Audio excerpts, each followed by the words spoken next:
क्रांती news, आवाज सर्वसामान्यांचा।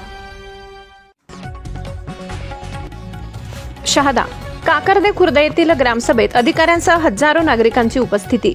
शहादा तालुक्यातील काकर्दे खुर्द येथील ग्रामसभेत ग्रामस्थांसाठी जागा उपलब्ध करून देण्याचे आश्वासन चौकशी अधिकाऱ्यांनी दिले असल्याची माहिती प्राप्त झाली आहे। याबाबत अधिक माहिती अशी की शहादा शहरापासून सुमारे 20 किलोमीटर अंतरावरील काकर्दे खुर्डे परिसरात काही दिवसांपूर्वी येथील आदिवासी बांधवांना घरकुल बांधण्यासाठी जमीन, वाळू, मुरुम व डाबर घेण्यासाठी 2-4 नागरिकांनी वाद घातला होता।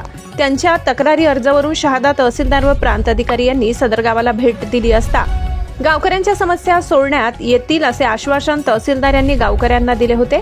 या अनुषंगाने काल गावात ग्रामसभा घेण्यात आली। या ग्रामसभेत आलेले शासकीय अधिकारी यांनी सदर जागेचा पंचनामा करून तहसीलदार साहेब व प्रांत अधिकारी यांच्याकडे पाठवल्याचे समजते। या ग्रामसभेत ग्रामपंचायत सदस्यासह गावकरी व शासकीय अधिकारी व इतर मान्यवर उपस्थित होते। महाराष्ट्र क्रांती न्यूज साठी प्रतिनिधी जगन ठाकरे, शहादा। अशाच नवनवीन बातम्या पाहण्यासाठी आमच्या महाराष्ट्र क्रांती न्यूज या YouTube चॅनलला लाईक करा, सबस्क्राईब करा आणि बेल आयकॉनला प्रेस करा।